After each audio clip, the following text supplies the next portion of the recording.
राधे राधे भक्तों, हरतालिका तीज का व्रत इस साल बहुत ही खास होने वाला है क्योंकि इस बार हरतालिका तीज के दिन बहुत ही शुभ संयोग बन रहे हैं। सुहागन महिलाएं इस दिन कठिन निर्जला व्रत रखती हैं और भगवान शिव और माता पार्वती की विधि विधान से पूजा करती हैं।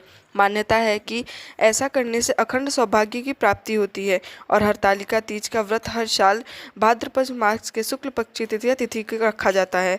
इस व्रत में महिलाएं भगवान शिव और माता पार्वती की रेत और बालू से अस्थायी मूर्तियां बनाकर उनकी पूजा करती हैं। हरतालिका तीज की उत्पत्ति और इसके नाम का महत्व एक पौराणिक कथा में मिलता है। हरतालिका दो शब्द से मिलकर बना है, हरत और आलिका।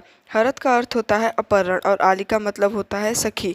हरतालिका तीज की कथा के अनुसार देवी पार्वती जी की सखियां उनका अपहरण कर उन्हें घने जंगल में ले गई थी ताकि देवी पार्वती जी की इच्छा के विरुद्ध उनके पिता उनका विवाह भगवान विष्णु से न कराकर बल्कि देवी पार्वती इधर कठिन तपस्या में रत होकर अपने इष्ट अपने आराध्य भगवान शिव को पति रूप में प्राप्त कर सके। हरतालिका तीज को हमारे देश के कर्नाटक, आंध्र प्रदेश और तमिलनाडु में गौरी हब्बा के नाम से जाना जाता है और गौरी हब्बा के दिन देवी गौरी की पूजा की जाती है। माता गौरी देवी पार्वती के अत्यंत सुंदर गोरे रंग का अवतार है और इस दिन महिलाएं स्वर्ण गौरी व्रत का पालन करती हैं। मान्यता है कि इस दिन देवी गौरी इस तरह घर में आती हैं जैसे कोई अन्य साधारण वैवाहिक स्त्री अपने माता पिता के घर आती है। फिर अगले दिन भगवान गणेश उनके पुत्र ऐसे आते हैं जैसे माता गौरी को कैलाश पर्वत पर वास ले जाने आए हों। चलिए जानते हैं हरतालिका तीज के शुभ मुहूर्तों के बारे में। इस बार तृतीया तिथि प्रारंभ होगी 25 अगस्त सोमवार को दोपहर 12:35 से और तृतीया तिथि समाप्त होगी 26 अगस्त मंगलवार को दोपहर 1:55 पर। इस बार उदय तिथि के अनुसार 26 अगस्त दिन मंगलवार को हरतालिका तीज का व्रत रखा जाएगा। अगले दिन चतुर्थी का व्रत रहेगा।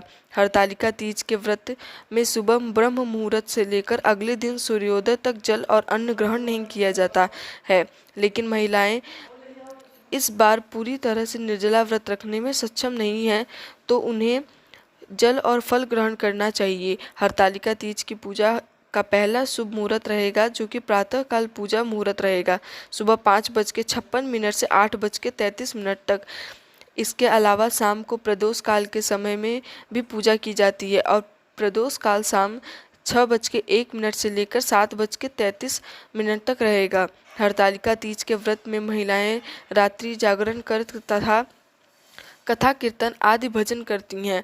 वहीं 4 पहर की पूजा भी करती हैं। जो प्रथम पहर पूजा का मुहूर्त रहेगा शाम 6 बजे से लेकर 9 बजे तक रहेगा।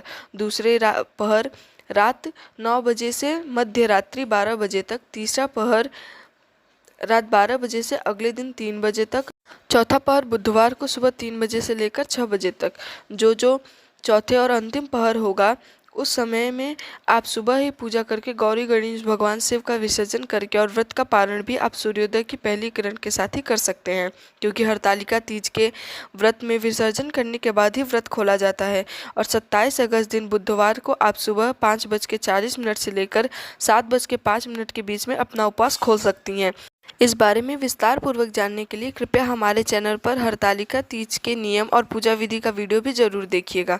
धन्यवाद। राधे राधे।